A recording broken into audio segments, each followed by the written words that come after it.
Podem sentar-se. Leitura da Epístola de São Paulo Apóstolo aos Coríntios. Irmãos,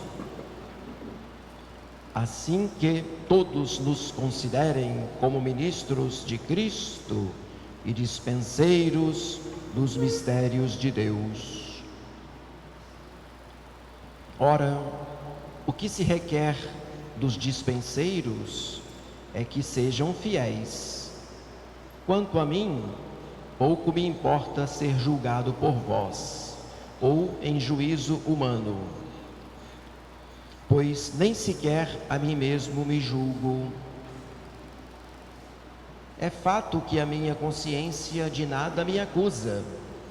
Todavia, nem por isso me dou por justificado, porque o Senhor é quem me julga. Portanto, não julgueis antes do tempo, até que venha o Senhor. Ele não só porá às claras o que se acha escondido nas trevas, mas também descobrirá os desígnios dos corações.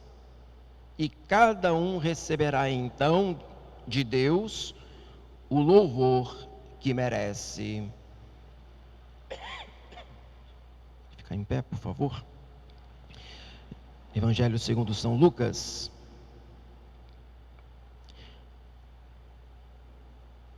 No ano 15º do imperador Tibério César, sendo Pôncio Pilatos governador da Judéia, Herodes tetrarca da Galiléia, Filipe seu irmão tetrarca da Itureia e da província de Traconides, e Lisânias tetrarca da Abilinia, sendo pontífices Anás e Caifás, o Senhor falou a João, filho de Zacarias, no deserto.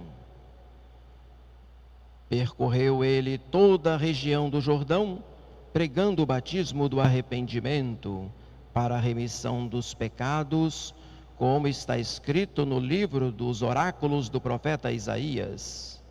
Uma voz clama no deserto: preparai os caminhos do Senhor e endireitai as suas veredas.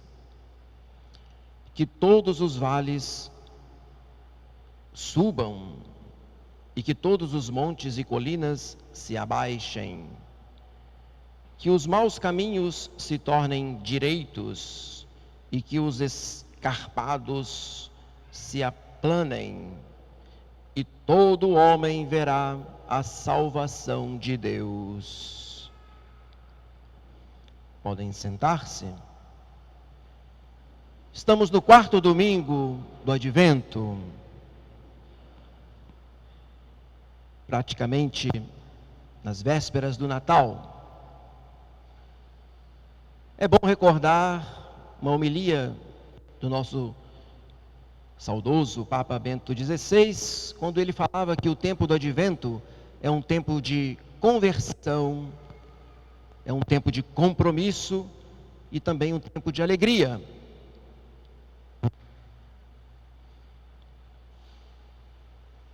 Não pensem que somente o 3º domingo do Advento, que é o domingo da alegria. Todos os domingos o são. E nesse tempo do Advento, a igreja, aos domingos, não omite o aleluia depois da primeira leitura. Embora o paramento seja roxo, embora seja um tempo de vigília, mas não pode faltar a alegria no coração do cristão. É esse o primeiro aspecto. Afinal, São Paulo, domingo passado, explicava o motivo da nossa alegria. Dominus prope est. O Senhor está perto. A igreja quer que nós vivamos nessas 4 semanas do Advento aquela sensação certamente muito ruim que viveram os antigos patriarcas, os profetas, que não tinham a presença do Messias e viviam na expectativa, na esperança da vinda do futuro Messias. Nós aqui apenas experimentamos um pouco e tentamos imaginar como seria esse período. Mas, no entanto, meus amados irmãos, uma vez que nós já estamos na plenitude dos tempos e já temos a presença de Cristo em nós, a gente não pode jamais experimentar a tristeza, não pode jamais, nós não podemos ter um coração sem o sentido da vida, sem o sentido último da nossa existência, sem a posse plena da presença de Deus, uma vez que Deus, nosso Senhor, então, Ele se entregou totalmente a nós através de Seu Filho Jesus Cristo. Nós já temos a posse de nosso Senhor, nós já temos a plena alegria, nós já temos a Sua presença, já temos a Sua graça, o Seu amor.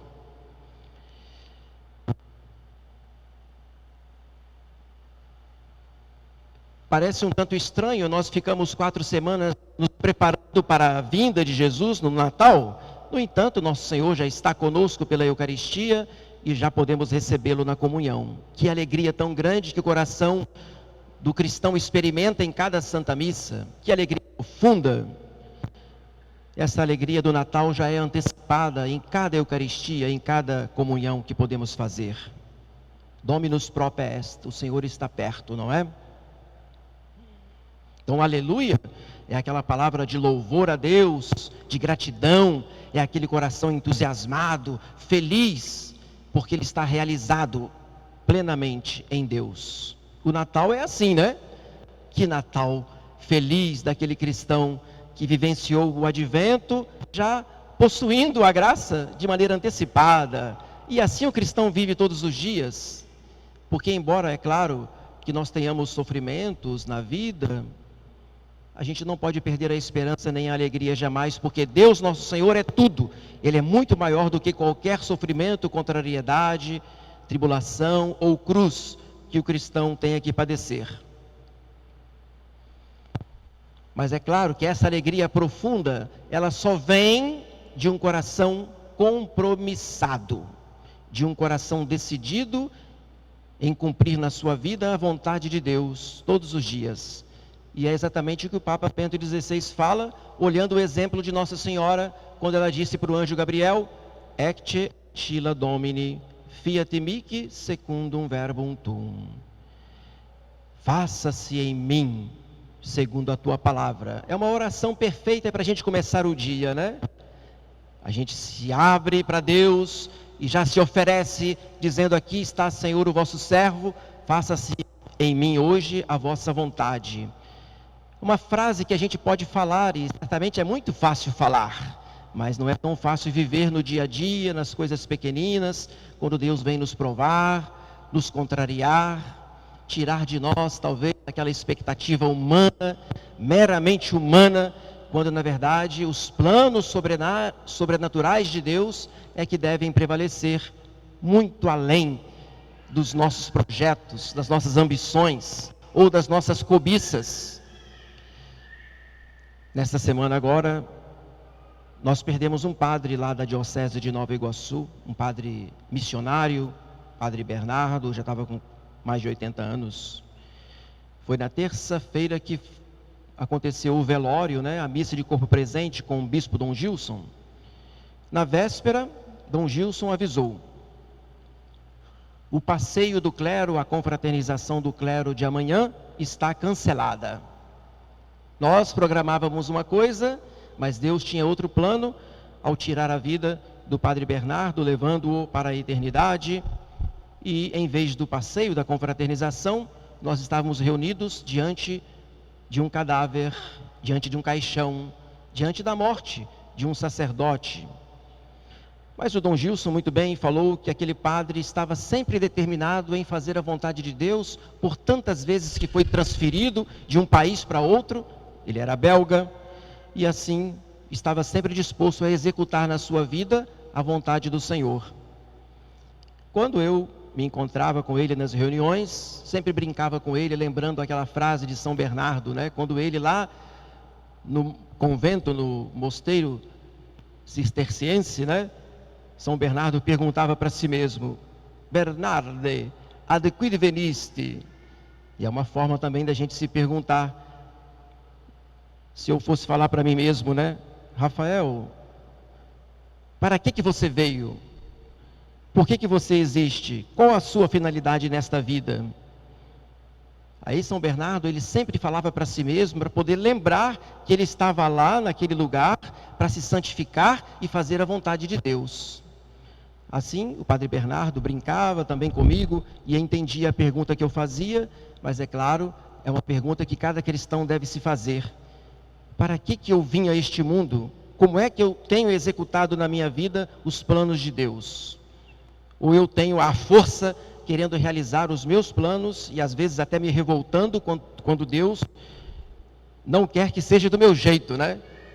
E por muitas vezes Ele vem me contrariar para a minha santificação. Mas fazer a vontade de Deus é exatamente a essência da nossa santificação.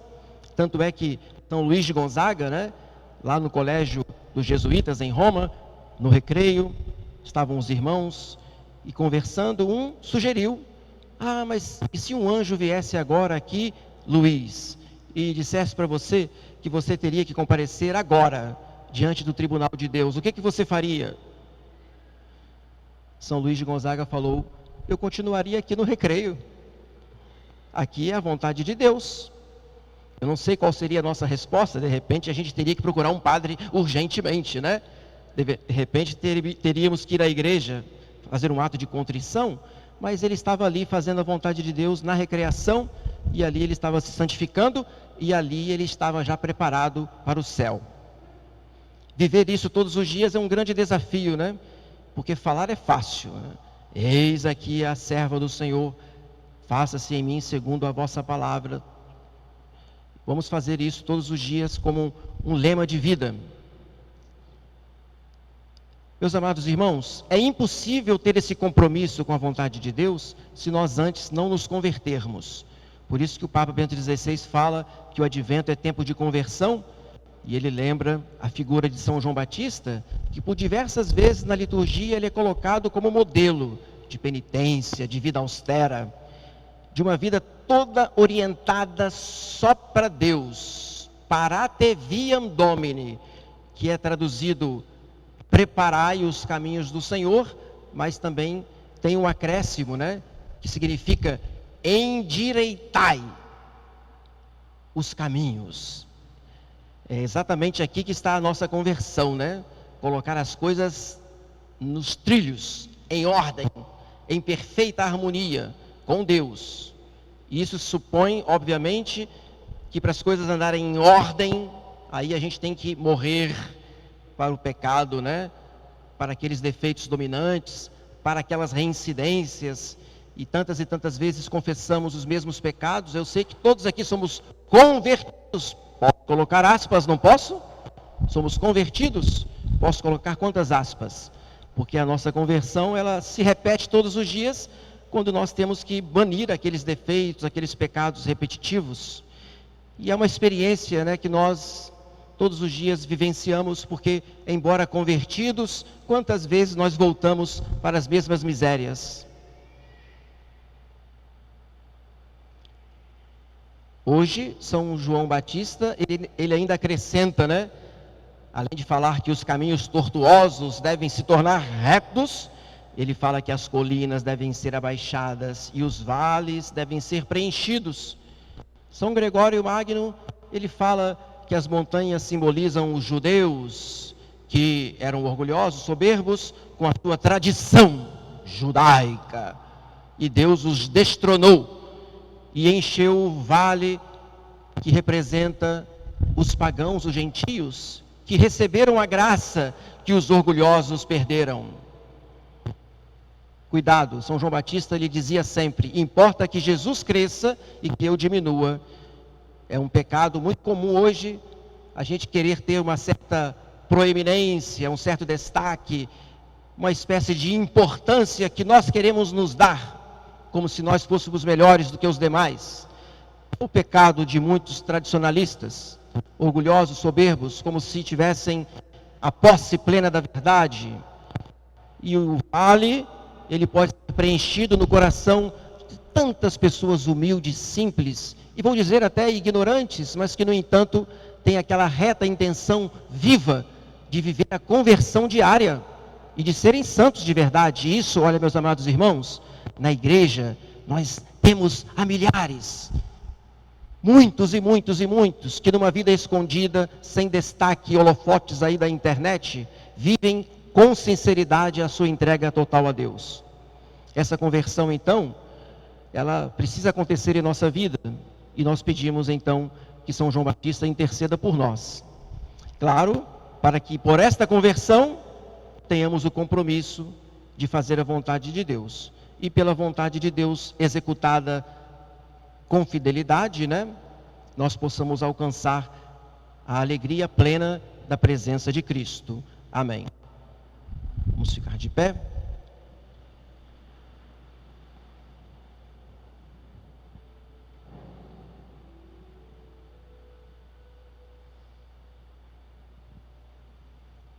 Credo in unum Deum